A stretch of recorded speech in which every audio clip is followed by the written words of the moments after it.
Excel PU college Guruvayanakere, ಕರ್ನಾಟಕದ number 1 PU college. Admissions open now. ಬೆದರಿಕೆಯ ನೆರಳಲ್ಲಿ ಶಾಂತಿ ಮಾತುಕತೆ ನಡೆಸೋಕ್ ಆಗಲ್ಲ. ಬೆದರಿಕೆ ಇರೋ ಅಂತ ಟೈಮಲ್ಲಿ ಅದರ ನೆರಳಲ್ಲಿ ಶಾಂತಿ ಮಾತುಕತೆಯನ್ನ ನಾವು ಮಾಡೋಕ್ ಆಗಲ್ಲ.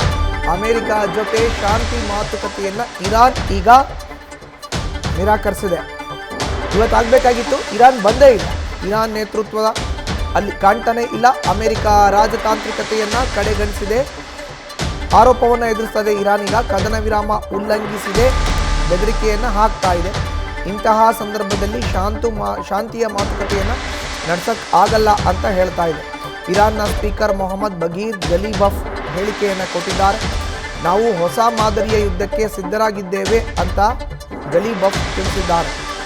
ಇತ್ತ ಏಪ್ರಿಲ್ 22ರ ಒಳಗೆ ಶಾಂತಿ ಒಪ್ಪಂದ ಆಗದೇ ಇದ್ದರೆ ಯುದ್ಧ ಇನ್ನಷ್ಟು ತೀವ್ರ ಸ್ವರೂಪವನ್ನು ಪಡೆದುಕೊಳ್ಳುತ್ತೆ. ಸದ್ಯ ಕದನ ವಿರಾಮ ಇದೆ, ಬಟ್ ಆದರೆ ಯುದ್ಧ ಮತ್ತಷ್ಟು ತೀವ್ರ ಸ್ವರೂಪವನ್ನು ಪಡೆದುಕೊಳ್ಳುತ್ತೆ. ಇರಾನ್ನ ಮೇಲೆ ತೀವ್ರ ಬಾಂಬ್ ದಾಳಿ ಅಂತ ಟ್ರಂಪ್ ಎಚ್ಚರಿಕೆಯನ್ನು ಕೊಟ್ಟಿದ್ದಾರೆ. ಇವತ್ತು ಇಸ್ಲಾಮಾಬಾದ್ನಲ್ಲಿ ಶಾಂತಿ ಮಾತುಕತೆಗೆ ಒಂದು ವೇಳೆ ಏನಾದರೂ ಇರಾನ್ ಬರದೇ ಇದ್ದರೆ ಏಪ್ರಿಲ್ 22ರ ಬಳಿಕ ನಾವು ಏನು ಮಾಡಬೇಕೋ ಅದನ್ನು ಮಾಡ್ತೀವಿ ಅನ್ನೋದು ಡೊನಾಲ್ಡ್ ಟ್ರಂಪ್ ಮಾತು. ಈತ ಅಮೆರಿಕದ ಉಪಾಧ್ಯಕ್ಷ JD ವ್ಯಾನ್ಸ್ ಶಾಂತಿ ಮಾತುಕತೆಗೋಸ್ಕರ ಈಗಾಗಲೇ ಇಸ್ಲಾಮಾಬಾದ್ಗೆ ತಮ್ಮ ನಿಯೋಗದ ಜೊತೆ ಬರ್ತಾ ಇದ್ದಾರೆ. ಹೆಚ್ಚಿನ ಮಾಹಿತಿ ನೀಡ್ತಾರೆ ನಮ್ಮ ಪ್ರತಿನಿಧಿ ಚಂದ್ರಮೋಹನ್ ದೂರವಾಣಿ ಸಂಪರ್ಕಕ್ಕೆ ಸಿಕ್ಕಿದ್ದಾರೆ. ಚಂದ್ರಮೋಹನ್, ನೋಡಿ, ಈಗ ಏಪ್ರಿಲ್ 22ರ ಒಳಗಡೆ ಒಪ್ಪಂದ ಆಗಲಿಲ್ಲ ಅಂದರೆ ಯುದ್ಧದ ಸ್ವರೂಪ ಇನ್ನಷ್ಟು ತೀವ್ರವಾಗುವಂಥ ಸಾಧ್ಯತೆ. ಬಟ್ ಇರಾನ್ ಈ ಮಾತುಕತೆಗೆ ನಿರಾಕರಣೆಯನ್ನು ವ್ಯಕ್ತಪಡಿಸ್ತಾ ಇರುವಂಥದ್ದು. ಚಂದ್ರಮೋಹನ್.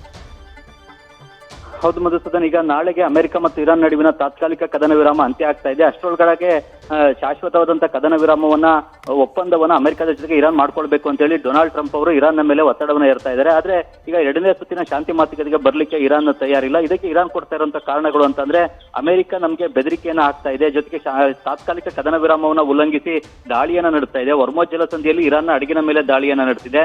ಇದು ಕದನ ವಿರಾಮದ ಉಲ್ಲಂಘನೆ, ಜೊತೆಗೆ ಒತ್ತಡವನ್ನು ಕೂಡ ಏರ್ತಾ ಇದೆ. ಈ ಒತ್ತಡದ ನೆರಳಿನಲ್ಲಿ ನಾವು ಯಾವುದೇ ಶಾಂತಿ ಮಾತುಕತೆಯನ್ನ ಅಮೆರಿಕದ ಜೊತೆಗೆ ಮಾಡ್ಲಿಕ್ಕೆ ಆಗೋದಿಲ್ಲ. ಈ ಕಾರಣಕ್ಕಾಗಿ ನಾವು ಶಾಂತಿ ಮಾತುಕತೆಗೆ ಬರೋದಿಲ್ಲ ಅಂತ ಹೇಳಿ ಇರಾನ್ ಹೇಳ್ತಾ ಇದೆ. ಜೊತೆಗೆ ಒಂದು ಮಾತುಕತೆಗೂ ಕೂಡ ಒಂದು ಪ್ರಾಥಮಿಕ ಚೌಕಟ್ಟು, ಒಂದು ರೂಪುರೇಷೆ ಅನ್ನೋದು ಸಿದ್ಧ ಆಗ್ಬೇಕಾಗಿತ್ತು. ಆ ರೀತಿಯಾದಂತೆ ಯಾವುದೇ ಪ್ರಾಥಮಿಕ ಚೌಕಟ್ಟು, ರೂಪುರೇಷೆ ಸಿದ್ಧ ಆಗಿಲ್ಲ.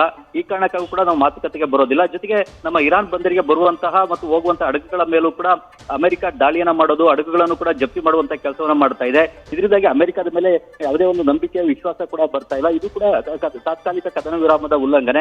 ಮೊದಲನೇದಾಗಿ ಅಮೆರಿಕ ಹೊರ್ಮೋಜ್ ಜಲಸಂಧಿಯಲ್ಲಿ ತನ್ನ ನೌಕಾಪಡೆಯನ್ನು ಕೂಡ ಹಿಂತೆಗೆದುಕೊಳ್ಬೇಕು ಅನ್ನೋ ಒಂದು ಒತ್ತಾಯವನ್ನು ಕೂಡ ಇರಾನ್ ಮಾಡ್ತಾ ಇದೆ. ಈ ಎಲ್ಲಾ ಕಾರಣಗಳಿಗಾಗಿ ಈಗ ಇರಾನ್ ಅಮೆರಿಕದ ಜೊತೆಗೆ ಶಾಂತಿ ಮಾತುಕತೆಗೆ ಬರ್ತಾ ಇಲ್ಲ. ಆದ್ರೆ ಅಮೆರಿಕದ ನಾಯಕರ ನಿಯೋಗ ಮಾತ್ರ ಈಗ ಅಮೆರಿಕದಿಂದ ಪಾಕಿಸ್ತಾನದತ್ತ ಪ್ರಯಾಣವನ್ನು ಆರಂಭಿಸಿದೆ. ಆದ್ರೆ ಇರಾನ್ ತನ್ನ ಯಾವುದೇ ನಾಯಕರ ನಿಯೋಗವನ್ನು ಕೂಡ ಈ ಬಾರಿ ಪಾಕಿಸ್ತಾನದ ಇಸ್ಲಾಮಾಬಾದ್ಗೆ ಕಳಿಸ್ತಾ ಇಲ್ಲ. ಇದರಿಂದಾಗಿ ಎರಡನೇ ಶಾಂತಿ ಮಾತುಕತೆ ಪಾಕಿಸ್ತಾನದ ಇಸ್ಲಾಮಾಬಾದ್ ನಲ್ಲಿ ನಡೆಯುವಂತದ್ದು ಡೌಟ್ ಆಗಿದೆ. ಆದ್ರೀಗ ಟ್ರಂಪ್ ಇನ್ನು ಯಾವ್ಯಾವ ರೀತಿಯಾದಂತಹ ಒತ್ತಡಗಳನ್ನ ಇರಾನ್ನ ಮೇಲೆ ಏರ್ತಾರೆ ಅನ್ನೋದನ್ನು ಕೂಡ ಈಗ ನೋಡ್ಬೇಕಾಗುತ್ತೆ. ಟ್ರಂಪ್ ಏನೇ ಒತ್ತಡ ಏರಿದ್ರು ಕೂಡ ಇರಾನ್ ಮಾತುಕತೆಗೆ ಬರ್ಲಿಕ್ಕೆ ಸಿದ್ಧ ಆಗ್ತಾ ಇಲ್ಲ. ಜೊತೆಗೆ ಮಧ್ಯಸ್ಥಿಕೆ ವಹಿಸಿರತಕ್ಕಂತಹ ರಾಷ್ಟ್ರಗಳಾದಂತಹ ಪಾಕಿಸ್ತಾನ, ಟರ್ಕಿ, ಈಜಿಪ್ಟ್ ರಾಷ್ಟ್ರಗಳಿಗೂ ಕೂಡ ಇರಾನ್ ಅನ್ನ ಮನವೊಲಿಸಲಿಕ್ಕೆ ಈ ಬಾರಿ ಸಾಧ್ಯ ಆಗ್ತಾ ಇಲ್ಲ. ಯಾಕೆಂತಂದ್ರೆ ಈಗ ಕದನ ವಿರಾಮವನ್ನು ಅಮೆರಿಕ ಕೂಡ ಉಲ್ಲಂಘಿಸ್ತಾ ಇದೆ ಮತ್ತು ಒತ್ತಡವನ್ನು ಏರ್ತಾ ಇದೆ. ಈ ಒಂದು ರಾಜತಾಂತ್ರಿಕತೆಯ ಬದಲಾಗಿ ಬೆದರಿಕೆ ಆಗ್ತಕ್ಕಂಥ ಕ್ರಮವನ್ನು ಅಮೆರಿಕ ಅನುಸರಿಸ್ತಾ ಇದೆ. ರಾಜತಾಂತ್ರಿಕ ಕ್ರಮಗಳನ್ನು ತೆಗೆದುಕೊಂಡು ಇರಾನ್ ನಂಬಿಕೆಯನ್ನ, ವಿಶ್ವಾಸವನ್ನು ಗಳಿಸ್ತಕ್ಕಂಥ ಕೆಲಸವನ್ನು ಅಮೆರಿಕ ಮಾಡಬೇಕಾಯಿತು. ಆದ್ರೆ ಆ ರೀತಿಯಾದಂತಹ ಕೆಲಸವನ್ನು ಅಮೆರಿಕ ಮಾಡಿಲ್ಲ ಅನ್ನೋದು ಈಗ ಇರಾನ್ನ ಆಕ್ರೋಶ ಆಗಿದೆ. ಮಧುಸೂದನ್.